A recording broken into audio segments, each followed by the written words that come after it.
Okay.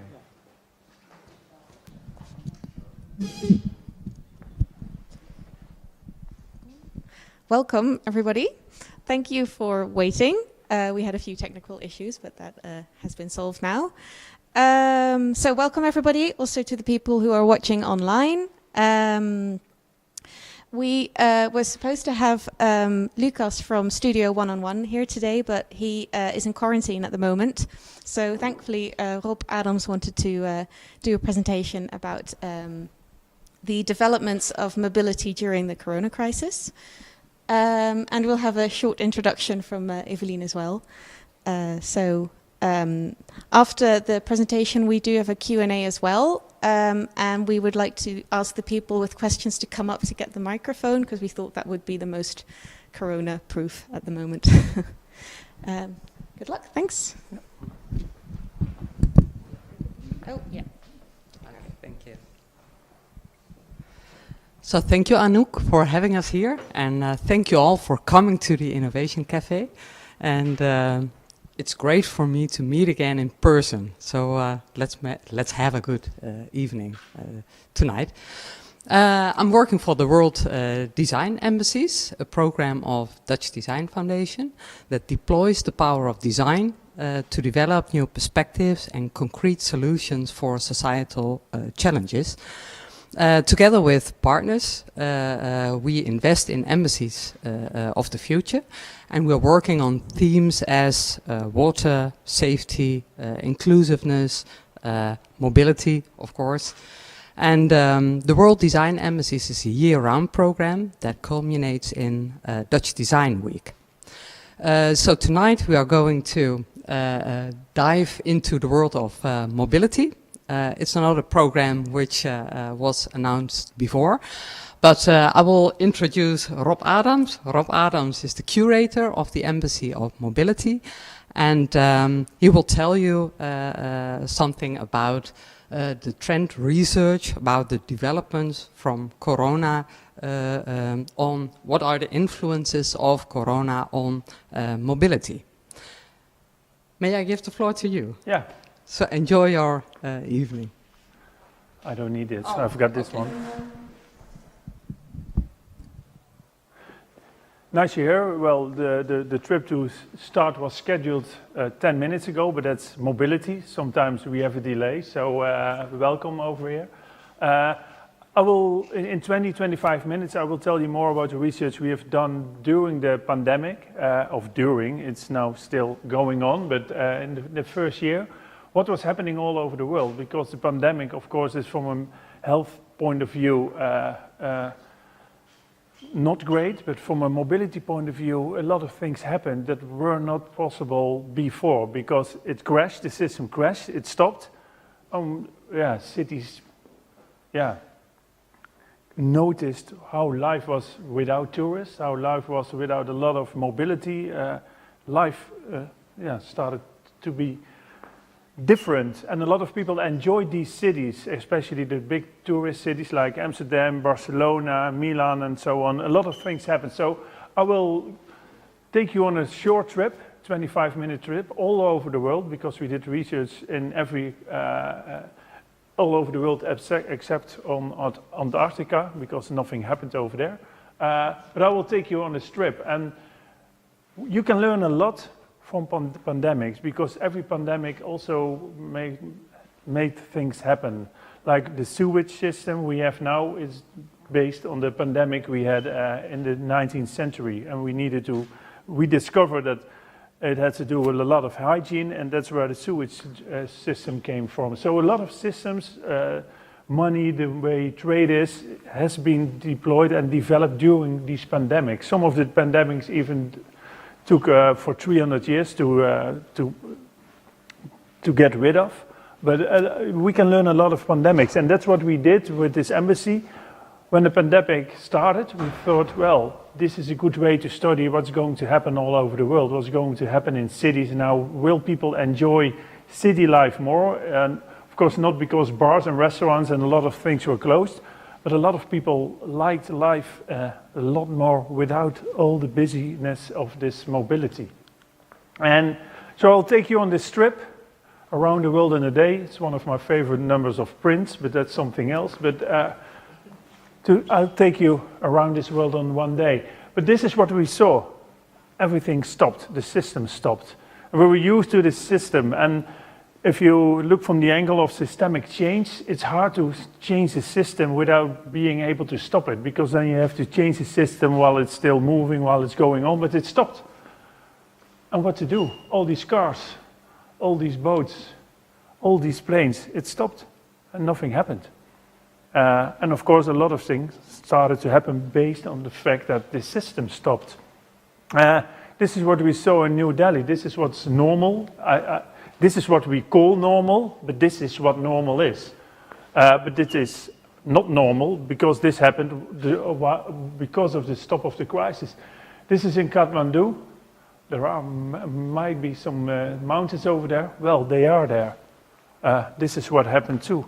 You can also look from the point of Milan. It's totally different. And this is because of the system stopped, because of a lot of sea emissions. Everybody was sitting at home. We couldn't go anywhere, but this is what happened to this world. Over here in Rome, no tourists. Well, that's different if you live close by. It's a different life than all the tourists all the day.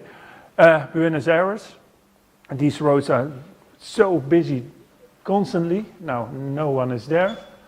Over here in Singapore, they even noticed, because Singapore is a very clean city, they make sure that the grass cannot grow big and so on. And they discovered that more insects and more birds came in this city. That was because it was prohibited to make sure that you cut everything. So from a municipality point of view, this was horrible. But from a animal point of view, from a bird point of view, an insect point of view, this is what happened. And we discovered, well, what's happening? It's a different kind of life. This is what happens in Bogota. People didn't go by car anymore, and they decided to more than 80 kilometers of possibilities to go by bike. This was not normal before the pandemic, but in Bogota, they started to discover what's the advantages and the possibilities of bike sharing. Well, sharing not that much, but this is what was not possible. And even in Boston, they discovered how can we build healthy streets in which you can move. It's a safe place, it's healthy. And this was an experiment to Boston, this red line you could follow, and that was the healthy street. Nothing, it was one way. If people were coughing, they were not near you. It was not possible to go there by car. They called that the healthy streets, and they discovered, so it was an experiment, but this experiment is taken for granted, and they are going to build healthy streets now in Boston. It's interesting, all these things happen. Anne Hidalgo, the mayor of Paris, she's called the cycling mayor, because this is the Rue de Rivoli. It's one of the busiest roads in Paris. Well, you could cycle there. That's strange, but it's still now. Even I've been in Paris a few weeks ago. Yeah, it's still open for bikes, and that's very good. And but she is saying, well, this whole city needs to embrace cycling because cycling makes sure that we can enjoy Paris and on a total different scale, and that it's less dangerous for people just walking.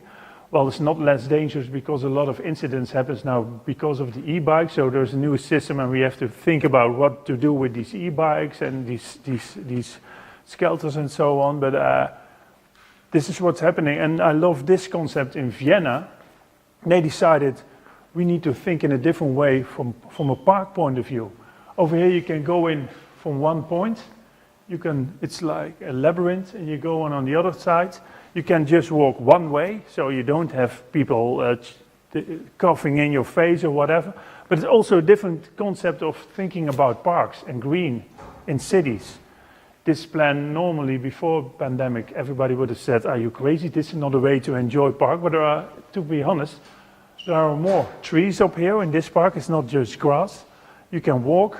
And you can enter one place, and in 15 or 20 minutes you're out of this park. One-way walk, and you can enter from one way and you come out on the other way. This is what they are going to build or are building in Vienna. There's also a different way of thinking about parameters to make a decision about how you're going to travel. Before we only made decisions based on how fast or how cheap. That was the most prominent parameters. And over here you can check in based on social distance and search for the most social distancing way possibility to go from point A in Barcelona to point B in Barcelona. You got a few startups who are working on this one. Faster, cheaper, eco-friendly is a new parameter, but social distancing was used a lot. Of course, you need a lot of people using this system because otherwise you don't know how many people are in these carriages and so on. But this we would not have thought of before even. And new parameters are arising, not about just social distancing, also about more space for me, or the most relaxed way of traveling, or the most touristic way of traveling. Other parameters are now added to systems, and normally we just had two, fast and cheap. So what we notice is that cities adapted quite quick, very fast. Systems needed to adapt. We got new systems, and people were starting to adapt. And that's interesting if you think about this. To change a system, sometimes you need a big negative thing or positive thing to happen. If you want to change the system, like we are trying to do now over here with this Embassy of Mobility, to change the way of thinking, to change the system, to make sure that people are able to build experiments, learn from these experiments, well, everything needs to adapt. It's an old nature law. We think that the theory of evolution, in fact, it was not thought of by Darwin, but it was Alfred Russel Wallace. He wrote to Darwin in his first proposal about this idea he had, that in nature everything needs to adapt, otherwise it will die. And that's the same over here. We needed to adapt, otherwise these systems would not have survived. But what can we learn from this pandemic? What you see a lot of things happening, the concept of the 50-minute city, I don't know if you're familiar with that, but that started in France too, in Paris, by Carlos Moreno, and he thought about how can we think about this life in 50 minutes? 50 minutes, what do we need to stay in our neighborhood and enjoy our neighborhood more? Because they thought in Paris people need to go from A to B to C to find this restaurant and that and such and so, to travel a lot. But can we think about a city in which people don't want to travel more than 15 minutes because they got everything in their surroundings? This 50-minute concept started during the pandemic because people in Paris discovered their neighborhood and thought, oh, I never thought of this restaurant, or I never would have gone over here. But people started to discover their neighborhood because they couldn't get out of their neighborhood that much.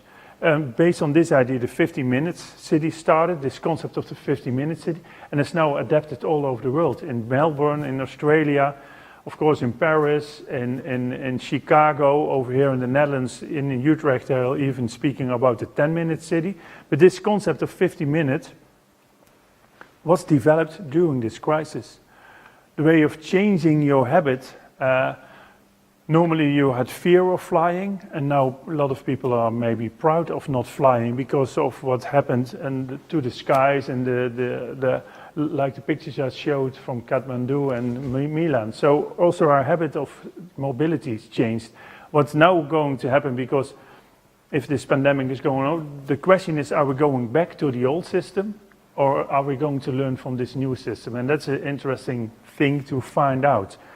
Over here in Brainport, we decided we want to learn from it, because how can we set up experiments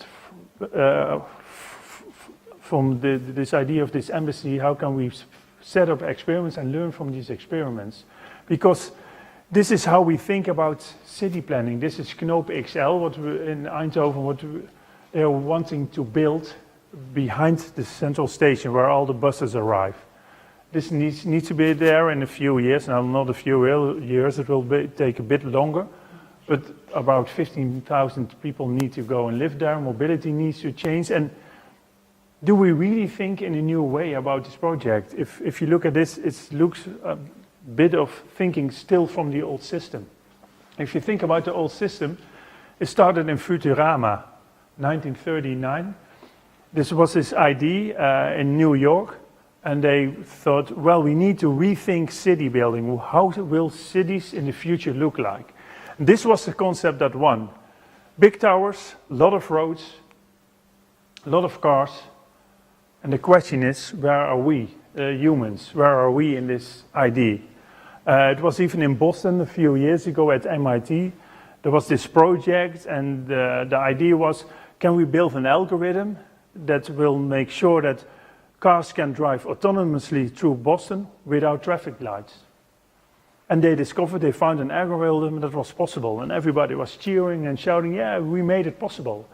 And then someone asked this question, what about people? Because can they still cross the road? They totally forgot that people want to cross the road. They thought, well, maybe we can dig holes for these people walking beneath the street, so the cars are enjoying the sunshine and we are behaving like moles.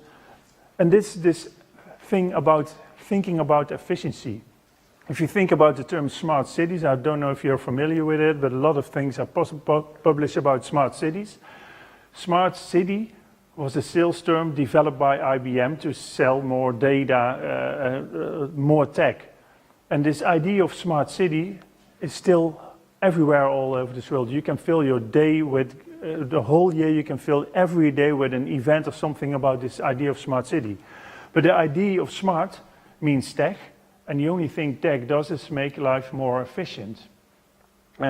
And I think that's a wrong angle to think about cities to plan more efficient, to make sure that cities become more efficient. Because I don't know whether or not I become 80, but might I become 80 and would I look back on my life thinking I have led the most efficient life ever, then I think I've done a lot of things wrong. It's not about efficiency, it's about the quality of life. But this is how we build cities. Of course, everybody would say, I'm not going to live in this city, but we all live in this city. Because if this is a way to cross the street, and this is a street filled with cars, it's the same concept. Of course, we don't want to do these big holes, but this is the way. If you look at a city and think about the parameters for cars versus humans, it's about 70% of public space, 75% of public space is taken up by cars. So if you would build a house based on the specifications of a city, around 70% of your house would be a garage. Nobody would buy this house, but we are still living in this concept. So we need to rethink this concept. That's why we want to drive 4 experiments, what we are working on and going to work on over here, to learn from it and to adapt our way of thinking to the things we found out during this pandemic. So the first one is the idea of the reverse mobility pyramid. Normally, in the standard pyramid, the car is central. Everything in the city, also in Eindhoven, is still think about cars, cars, cars. If you want to cross the big roads over here in Eindhoven, you want to cross it as when you walk, well, you've got 1 minute or maybe even less to cross this road, and then the cars can drive for 5 or 6 minutes again, and you have to wait. So we want to think, can we reverse this pyramid in the way we plan our city? So if you want to walk or cycle, that's what the system is built of. If you want to go by car, you have to wait longer to make sure that people are loving walking and cycling more. So reverse this system, that means something for law, that means something for everything over here, for our behavior. But how will this change this system over here within Brainport? In Stockholm, they have done this experiment about, also during the pandemic, how would you design your own street? What would you do? And you see that people get rid of the cars. The cars only can drive on the right in one direction. The rest is public space. Of course, people want more green and so on, but this is one experiment in Stockholm in which they said to some streets, you can design your own streets. What would you do with it? And this is what happened. Experiment Two is explore this idea of this 15-minute city for a city like Eindhoven. And of course, we cannot compare Eindhoven to Paris. Paris is big, Eindhoven is really small. If you go by bike in 50 minutes, you go from the north to the south. But this concept of this idea of 50 minutes, well, Ivo, you're working on it. This concept of the 50 minutes, what would that look like over here in Eindhoven? What do I want and other ones want in my neighborhood to stay in this neighborhood, to not needing to go there when I want to eat or drink or socializing or walk around in nature or something? What do I need to make sure that I don't have the urge to get out of my neighborhood, that I want to stay it and that my life in this neighborhood is better? Then I would travel less. And if it's possible with this current system to make sure that everybody travels 10 or 15% less, that's a lot of less travel. So it's not that people are not allowed to travel anymore. No, you can travel, but if you don't want to and you could spend 15% of your time more in your neighborhood, this would decrease a lot of this mobility issues we have. So this idea of this 50-minute city by cycling or walking, what does that mean? And what would that mean for me? What would it mean for you or for you? It's for everyone that means something else, this concept of 50-minute city. So we are exploring this idea of 50-minute city and how can we develop neighborhoods over here in Eindhoven in which people love their life more and don't have the urge to visit other neighborhoods. This is the idea in Paris what they have. And you see supermarkets. They also try to find out which parameters and which specifications do people have in Paris in order to not willing to go out of the neighborhood. It's going on in Barcelona. They are going to the superblocks model. In Barcelona, I don't know who of you have visited Barcelona, but all small blocks and cars everywhere. Now they are going to the superblocks model in which cars are not allowed to enter anymore and there will be more green, more public space over there. So instead of getting cars over there, of course you need to allow ambulances and so on to be able to visit a house over there. So, but instead of 70-80% of space for cars, it's only 20% for cars, and they have to drive very slowly up there and people will enjoy life more within this superblock. In Vienna, they are going to do the same with the system. They have also these roads, and they are working on making sure that 12 blocks will be one block. So it's happening everywhere, this idea, and it was developed during this pandemic. Also in Melbourne, this is features of a 20-minute neighborhood. This is what's important for them. Safe cycling, walkability, housing diversity, sport, community gardens, lifelong learning opportunities, everything within this 20-minute reach. So this is changing the way we plan cities. This is changing the way we think about cities, because the strange thing is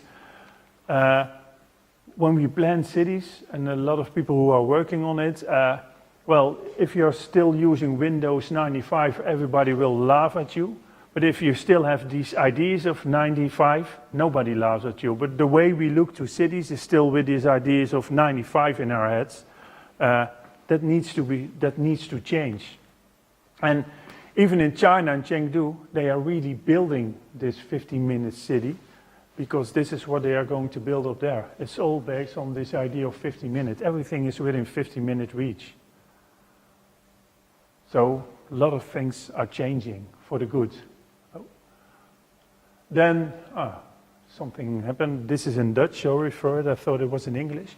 But what we are also going to do with an experiment, and that was what Lucas was going to talk about this evening, another experiment, is how can we trade in blik cars for green?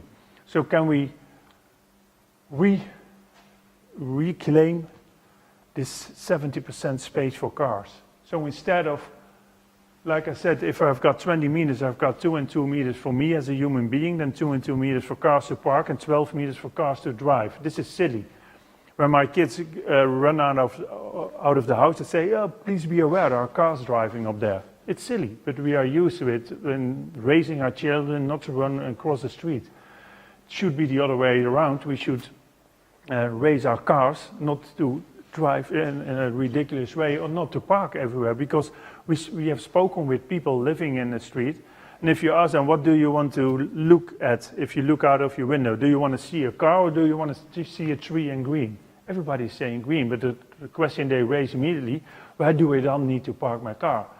Well, if it's on a hub, okay, how much time are people willing to walk to that hub? Is it 5 minutes, 10 minutes? What will this car trading in for green mean? That's an experiment we're driving up here, and that's what Lucas wanted to talk about. It will be next week, if he is out of quarantine.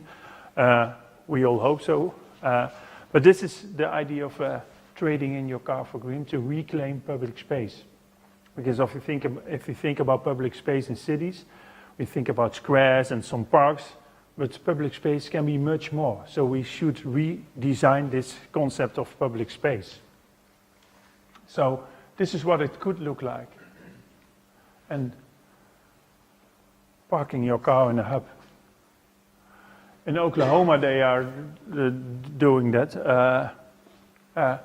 They are building parks over there which used to be for cars all the time. And this is how the Champs-Élysées will look like after the Olympics. Less cars, much less cars, only public cars, shared cars, but not your individual cars are not allowed to go anywhere. And this is really heavy traffic road. If you go there on a Saturday evening, it's blocked with cars. Everybody wants to be looked at, but it's so busy over there. But this is how it will look like after the Olympics. And then the other experiment what we are working on in the out-of-home workspaces, because we all discovered the advantages of working at home, traveling less, being able to do other things when you work at home. Instead of just working, you can also do a bit of socializing with your family.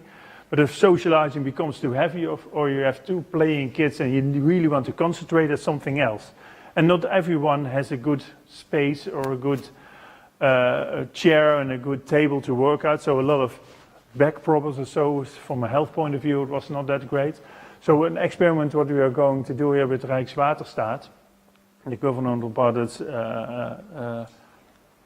responsible for all the roads and so on.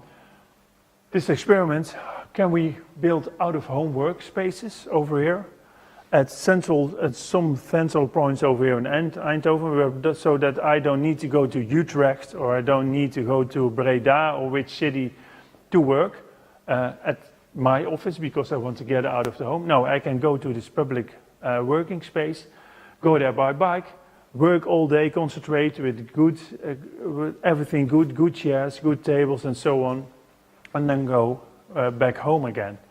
And that's also to think differently also from Rijkswaterstaat, because normally if there are a lot of traffic jams, the normal idea would be, well, we need more roads because then there won't be that much congestion. You can also think, no, our goal is to make sure that less people travel on our roads, then we don't need to build more roads. So that's a different way of thinking. And this idea is also going in this experiment, they're also working over there on it in Melbourne in Australia. So this idea also started somewhere over the world, and what we are doing is studying everything, collecting it, and make sure that we are going to drive experiments and iterate as quick as possible on all these experiments. So we find out, and maybe people like it or hate it. Well, why do they like it or hate it, and how can we iterate and work on this new future for Brainport, for Eindhoven, but also to share our knowledge with other cities, because if it works over here, it will work somewhere else. And we are also collecting experiments from other cities to think about how can we steer and drive these experiments over here in Eindhoven.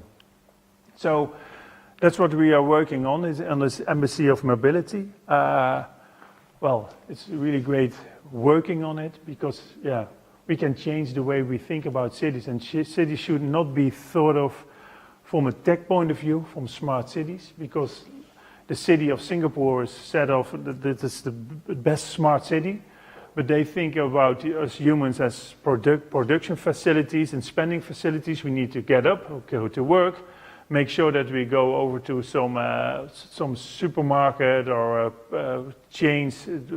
shopping chains to make sure that we get rid of the money and spend the money. And I love the example, for instance, in Colombia, in Medellin, they built the newest library in the worst neighborhood. because people feel proud. A lot of illiterate people in this bad neighborhood, and instead of building walls so that people cannot get out, now make sure that they become part of this city, of this life. The newest form of mobility, the transit cars and also in the air and so on, they have been built to make sure that the worst neighborhoods can go to the center of Medellin to be part of this life. And if you build the best, beautiful building of this new library in a bad neighborhood, bad from an economic point of view, people need to go there, need to travel there. There will be restaurants, there will be cafes coming over and this is a way to embrace. So I think life in cities should be developed around the idea of happy citizen design instead of the idea of smart cities. So we are learning a lot, driving experiments, enjoying what's happening, learning a lot. So yeah, this is what I was willing to share with you based on what we learned from this pandemic. So thanks for being here. Maybe you've got some questions, and thanks for being at home. So thanks.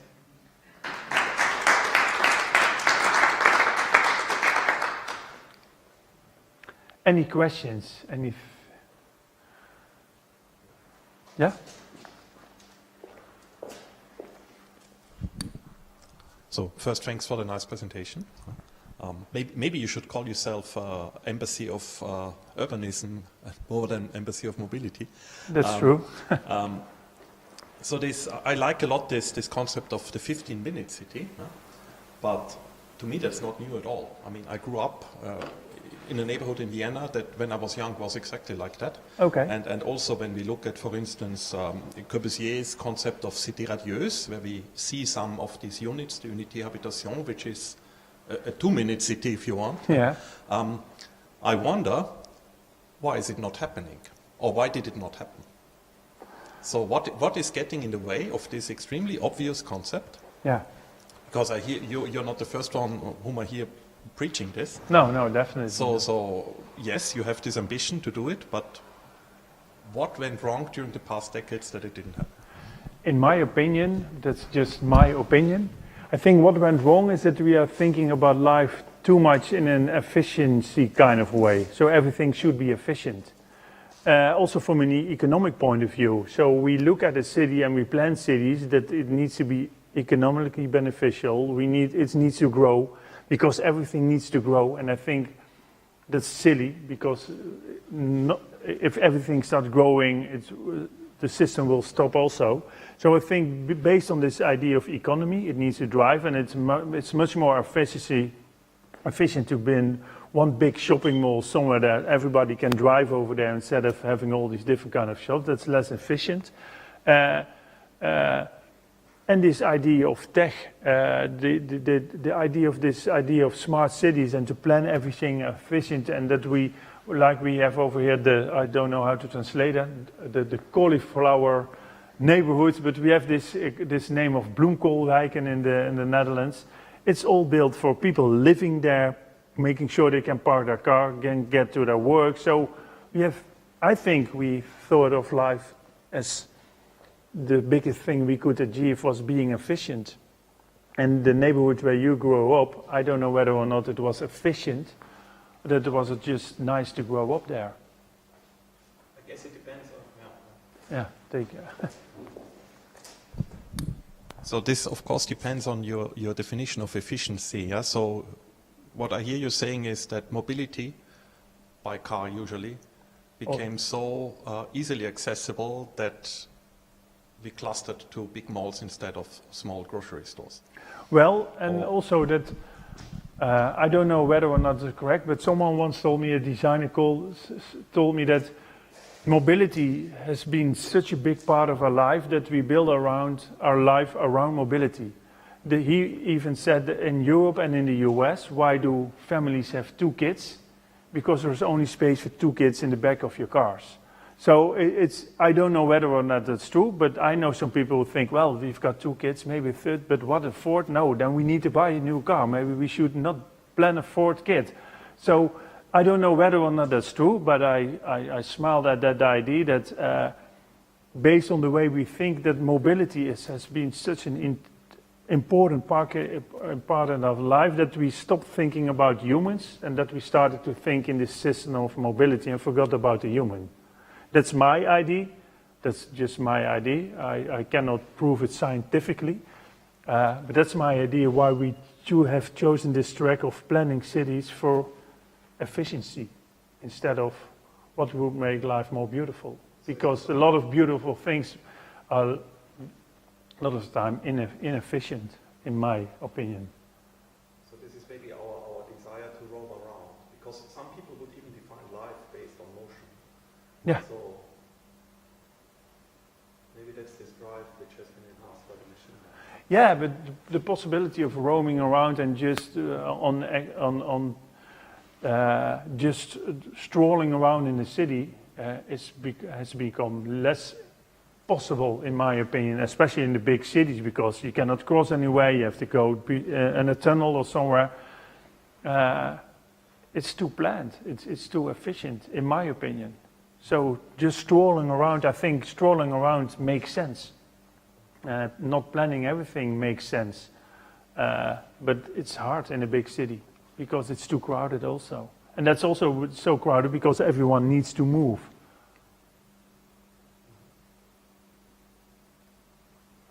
I don't know whether or not I answer your question, but I feel like a politician now, not giving a direct answer. Sorry, I want to give others. So I would even go that far to say that the city being, it's a dense form of living. So the city in itself is, of course, driven by this need to be close, short ways. No? So Yeah. it then became too large, and then the car had to go even larger. Yeah. But I would say the city in itself is probably following this idea to have everything nearby. Yeah, it's full. And the stranger thing, even if you have everything nearby, so there are where I live, I think there are 3 or 4 supermarkets in 3-minute walk. Still, people are now using new services like Flink and so on to make sure that the banana comes from the supermarket to their home, so they don't need to walk. So, still a silly system, and I think we are silly creatures as human beings. We have some silliness, a lot of silliness in us, but I agree. This idea of small villages that became one city, and then we lost the sense of this village, this smallness, and we thought of it needs to be planned. Yeah.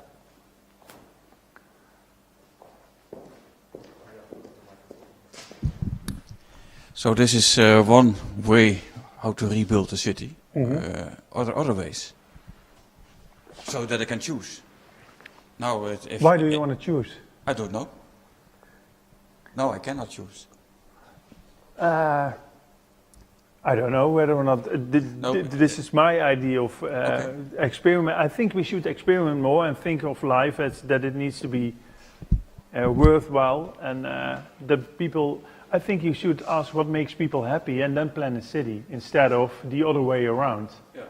And this is the way I'm So this is proposing. Experiments. Yeah, there's a lot of experiments. Are there more kind of these experiments, and how would they look like? This is the 4 where we now focus on, because we are just a small embassy, so we cannot drive a lot of experiments. And if you drive experiments, money is involved, so you need a lot of partners and so on. And we started 4 years ago with the experiments, and then the system stopped. So the strange thing is all the mobility partners also stopped because there was no money more in the mobility system. So and now it's getting on along. So those are the 4 experiments we are now working on. But we can add 20 more experiments. But yeah, you need a bit of focus to concentrate, because it's not a big embassy and not 500 people working there.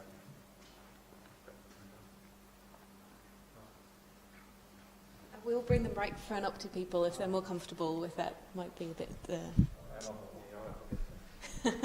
Did you want to ask a question? No, it's all. Yeah. It's already answered. You just triggered me talking about happiness. So isn't the inconvenient truth maybe that all the people who love to see the trees from the windows in fact love to drive around with their car? I think that's the inconvenient to a lot of people. Well, but if you want to choose between your car and, I think in the end, I think the cars will be driven more and more out of cities. This afternoon I was in Breda, and they have this plan for the next 20 till 2040. It's about getting rid of the cars, but then make sure that we need to change our habit. That I need to walk or cycle somewhere for 5 minutes to go to my car. Maybe then I discover I don't need a car, and especially not a second car. So, but we need to change. And the beautiful thing that happened during the pandemic is that people in the cities enjoyed life more. That's why now in Barcelona they were debating about these super blocks for ages. And now people discovered, and now they say, we're just going to do it. And everyone living there is saying, we agree, because we discovered how nice life was being outside with much less mobility.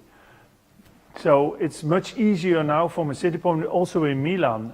It was really, they were debating about city and cycling and so on for ages. And now it's happening, because it's now much more easier to make this decision.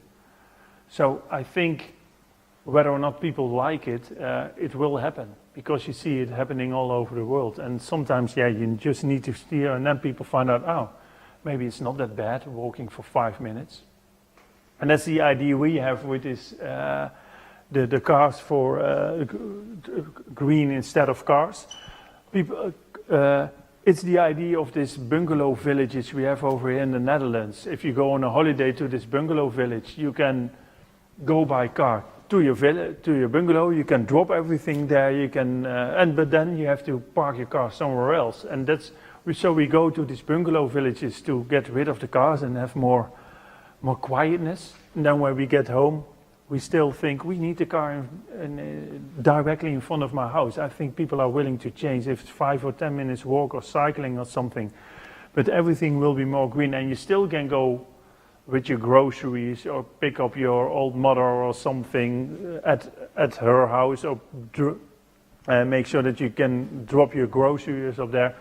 People are maybe willing to experiment. And in fact, we asked over here in some neighborhoods in Eindhoven, there were quite some streets who said, I'm willing to do it. And of course, then everybody wants to start this experiment in the summer, because then you can sit outside and enjoy life more over here in the Netherlands than in the winter. But people are willing to. A lot of people. But the problem is, if out of 100 people, 99 people want it and one person don't want it, we are saying then we cannot change the system, because we need democracy. And I think 99 versus 1 is democracy. But that's the strange thing. If one is not willing it, then we're saying, yeah, then we keep holding the old system, because everybody needs to be able to change. And I think that's quite silly too. So sometimes you need democracy with a strong hand sometimes to drive change.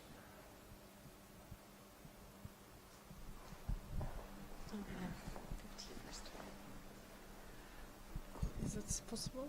Yeah, okay. Thank you so much for such a nice talk. And I think you also draw a kind of a positive feature, and hopefully this 15 minutes cities will, and the experiment with it will go well, and yeah, we will see that we will live in those cities together. I'm interested especially in the workplaces, out of house, out of home workspaces. I'm also a PhD researcher, and my topic is also about working environments.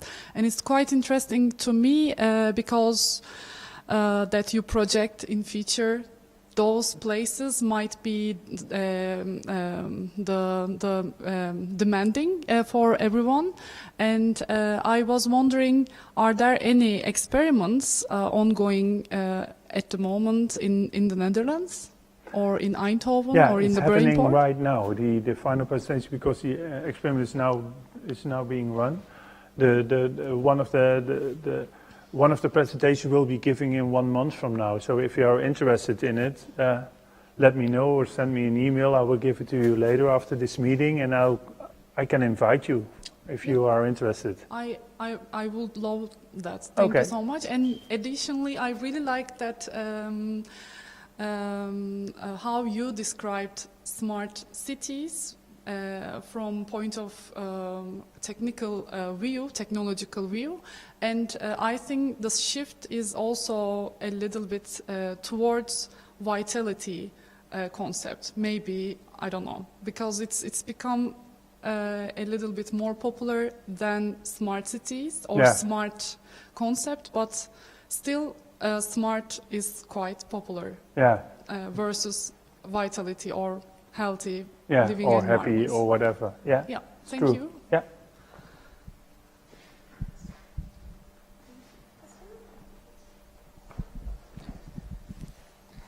Okay. At first, I want to say I don't own a car, so I'm very happy with these kind of ideas. But also, I was wondering about the 15 minutes or 2 minutes or 10 minutes city. It are experiments, but maybe it's a good feeling for me. If you look in the Netherlands, if you, of course, outside the center of Eindhoven, if you look in the living neighborhoods in the north in Woensel or Blixenbos, I think you see that there used to be small shopping centers, and some are still there, but some are also disappearing. Yeah. And you also see it in big villages or in small towns, where there used to be kind of a center with some local pubs, bars, and some basic shops, and they are disappearing and then people need to travel more further. So the idea to have the 15-minute city, from my gut feeling, is opposing to what happens at the moment. That it depends on how you describe 15 minutes, because if you make sure that people don't go, the more nature is around, where Ivo and his studio is working on the concept of 15 minutes. If there's more nature around, maybe I still need to go for some sporting goods or something to the center of Eindhoven. That might be, maybe this other 10-15% of my time, which I would go to a forest or something on a Sunday, maybe I don't do that. So it's not about just shopping. So this 15-minute city is I can imagine that, but also, of course, offices are more and more concentrated. In the sense, but it still is, but maybe that will change based on out-of-home workspace. It's about if we all combined as a human species would travel 10 or 15% less, that would make a big difference. So it's not about making sure that we don't travel anymore. No, if we could change our habit, all of us and everyone we know, to traveling for 10 or 15% less, that would have such a huge impact. So that's what this idea and this experiment is about. How can we build something in this neighborhood, in this cauliflower neighborhood, in the bloemkool cauliflower neighborhood? Sounds really silly. How can we make sure that people travel 10-15% less? And what do we need to add to these neighborhoods to prevent that they have it over there and don't need to travel anymore? Okay, thank you.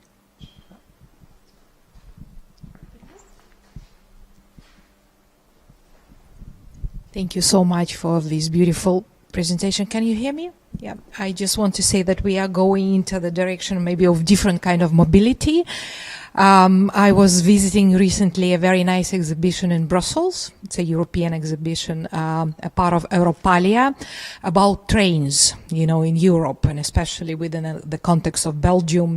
They had at the beginning of previous century, the boom of trains, and they were showing the story of trains in Europe, in the world, and ending up just explaining how beautiful it is still to travel, to discover places, countries, but just not using cars or maybe airplanes, but using such transport as trains. Yeah. So I think it's also a total shift of how we think about mobility. Yeah, in the European Union they are investing more and more in this capability of trains from big cities to the other cities, and that's where a concept like all these apps, when I arrive at a place, for instance, if I go from Paris to Barcelona and I arrive in Barcelona, how can I then go from that point to some other place? That is getting more and more easily too, because normally you needed 10 different kind of apps.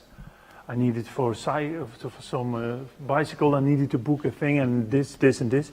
But if you have one way of booking it all over the world and we all use the same system, like we're now all using the same system on our mobile, that will make life even more easier. So it's but this train, investing heavily in it, because if I go to Paris, why should I go by plane? It's silly.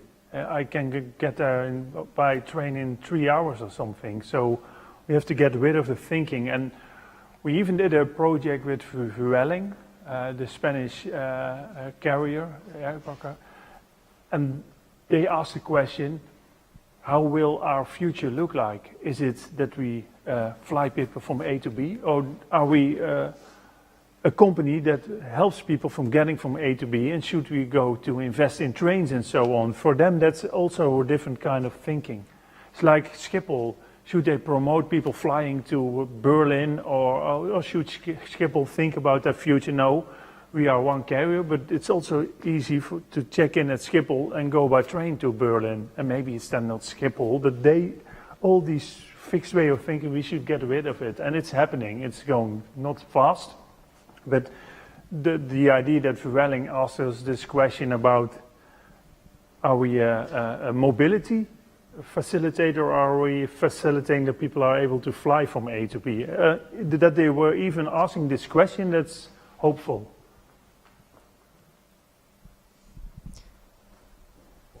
Last question. One last question maybe. So the crisis we are in, the pandemic, is also a crisis of many people being deprived from mobility. So a lot of mental health issues are related to people who are deprived from mobility. In the most extreme case, no mobility, being locked away in an apartment. So is there research on what the minimum mobility is? What is the healthy mobility? Like, is it this 15-minute walking distance, or how much do we have to move to be healthy humans? To be honest, I don't know. I cannot, if I now am going to answer your question, I'll make it up, so it's not a fair answer. But I think we should also look from a different angle to these kind of problems. That people feel more lonely. It says maybe also something about the social structure. Of course, it has to do with mobility. Like my mother, she feels more lonely because during the pandemic, I didn't go there. She didn't see my kids, between a window or something, so that was strange. But I think there are more angles to solve this problem. It's not just mobility, but I cannot answer your question about studies related to this topic. I have to do this afterwards. Okay. Right. Thank you very much for taking the time to answer our questions and to elaborate on this trend research over the past 2 years. I suggest we carry on the conversation at the restaurant. Because of COVID regulations, we have to sit down. So there's a table right at the front of the restaurant where we can sit. We might be able to delve into this subject more next week when the speaker who would be here today can present next week, but we have to see how that goes. So definitely check out the website for the most up-to-date situation, which is ehvinnovationcafe.org. Everybody's also very welcome to stay for dinner at the meetup table for €17.50, which is a special offer for our Innovation Cafe visitors. And hopefully we'll see you next week. Thank you.